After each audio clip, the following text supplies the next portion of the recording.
welcome to my Hardcore Iron Mod series, where I can only play on a PvP world. The goal is to play and survive for as long as possible, and hopefully not end up like this guy. If I do die, the person that kills me gains a 250 mil bounty. What a grand entrance, strutting into the woodcutting guild. I finally achieved 60 AFKing, woodcutting style. And the best thing about unlocking this place is now I can get a rune axe, a massive upgrade from steel. I would woodcut in here, but it's a bit of a PvP hotspot, so don't think so. The fruits of my AFKing labour are 7,000 willow logs. The plan is to fletch them into willow longbows and possibly use them for fire making. But before my fletching and chill session, got a bit of a riskier mission.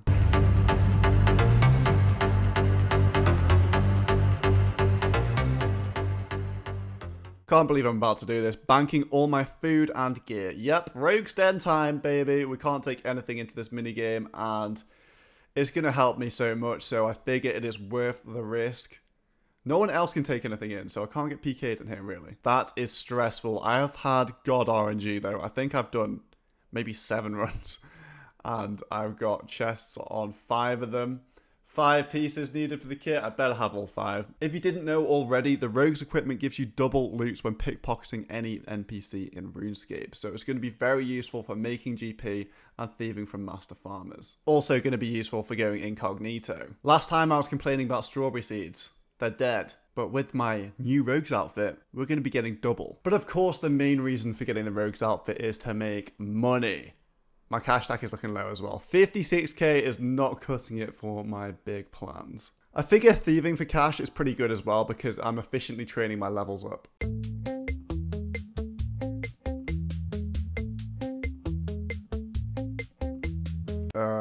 Well, I guess this is over. I have to leave once I get scouted. I can't stay out in the middle of the desert with worm toad holes. The short-term goal for now is to work on completing desert treasure. 65 fletching in my very secret spot. 71 woodcutting. We're south of the woodcutting guild. Never to return. Now I can +4 boost and cut myself some magic logs for desert treasure. Also, from fletching, I can now make myself a used short bow for Temple of Ikov. Questing Suicide Mission Part 1. 20 limpwork routes. We're doing this in one go. Used short bow doing work. I actually never realised that this was a multi-combat area. I sided with the good boys, and now we have completed the Temple of Ikov quest for 10,000 Raging XP, a range level, and a combat level, sadly. But that is one of the Desert Treasure pre-quests done. Suicide questing Part 2. Quest completed, meaning I can wear climbing boots and I can fly straight on to do Troll Stronghold. Troll Stronghold. And of course the Tourist Trap. I've done these quests so many times. I'm going to choose a smithing XP from this because it's the lowest out of the options available and possibly the most difficult to train. So now a 37 smithing. 81 quest points completing the Waterfall quest. It's because of the attack and strength XP. That hasn't actually leveled up my combat, but getting an attack and strength does really mess you up with the combat bracket sometimes. Tell you like it is with a kiss, baby, when it drips from your lips. Tell you like it is, it's like this. Don't be such a slave to your brother. Baby, get shaky after school. There you go, there you go. Baby, go crazy, break the rules. There you go.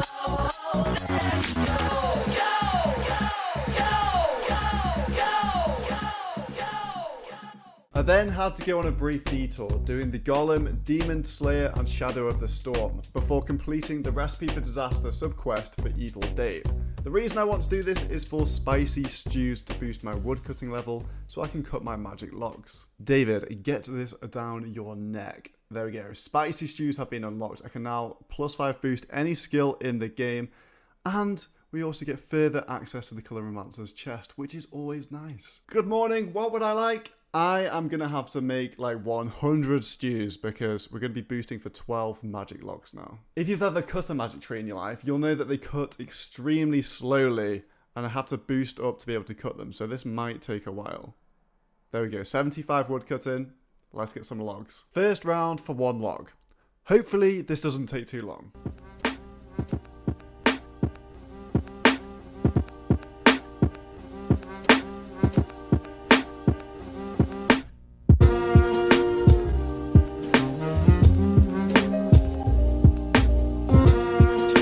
Was that a hardcore Iron Man? I know she ain't the one. She calls me every name under the sun. Waste man, lazy, she's mad, she's crazy. She ain't the girl you wanna lie to, but like a fool one day I still try to. Like, I never forgot your birthday, I was just trying to surprise you. She told me that I talk nonsense, she said I never boost her confidence. She came home wearing a brand new dress, but I never gave her a compliment. No emotion, no attention, she wants me to pop the question, but I never said a word, not even a mention. Good fight, Mr. Hardcore. Not many people actually make it to this combat level, so this guy has done very well. Once upon a time, I was told that if you spam click on the floor in the pyramid, you never fall down. And ever since that day, I've never fell down. Like, it's been 5 or 6 times by now as well, so I believe it's true. The Desert Treasure Quest completed, 20,000 magic XP, and more importantly, access to the Ancient Magic Spellbook, which is going to be useful for a couple of things early on in this account. I'll leave you guessing what they are. But the first use is the Fight Caves. I'm nearly 60 range, and I was still rocking the noob accumulator, so there's the good one. This is your reminder to subscribe to the Soul Emission channel. It's absolutely free. What a bargain! I am sweeping around all the stores which sell emeralds here because we're making emerald bolt tips. Now, I don't actually have a crossbow to shoot these bolts out of yet. We're not going to Crazy Archaeologist. We're not doing any of that risky stuff. We're just going to buy adamant limbs from this shop in Keldegrim and using my freshly acquired fletching level, 61 fletching, I can just make myself an adamant crossbow, which is only 12 range bonus less than a rune one. My ammunition of choice is going to be Emerald Bolts E. I can use the Myth Bolts I got from Chaos Druids to make 264 of those. They actually poison your opponents, and pretty decent bolts. And there we go, adamant crossbow and the bolts achieved. My new best PVMing range weapon. On my way to change spellbooks, and we're going to pick up the ancient staff here. It's pretty expensive for me, 80k cuts into my cash stack a lot. However, it's actually my best in slot melee weapon and mage weapon, so I think it's worth the investment right now. And we're on. First use of ancients, we're going to use them in the Fight Caves. Here we go, it's time! The Fight Caves. I am 58 range, 58 magic, and 48 combat, but I think I should be able to do this. I don't have enough bolts to do the whole thing, but I'll probably use them on the 360s and Jad just to speed that up a little bit. And yeah, I got the blood rushes for healing up my HP, just like the Inferno. You don't really see people use ancients in the Fight Caves that much, but it is useful. Like, why wouldn't you just take infinite heals, pretty much?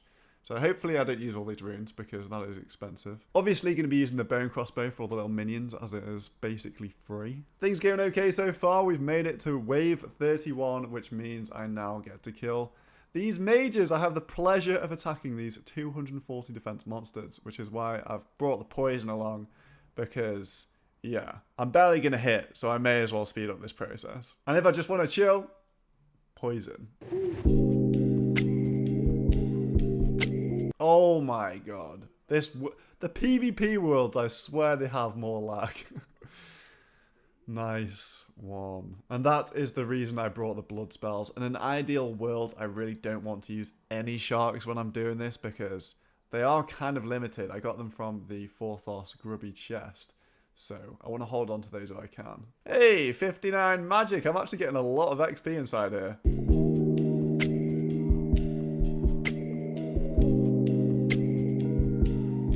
Oh my days. Could I have died there? I'm not even paying attention.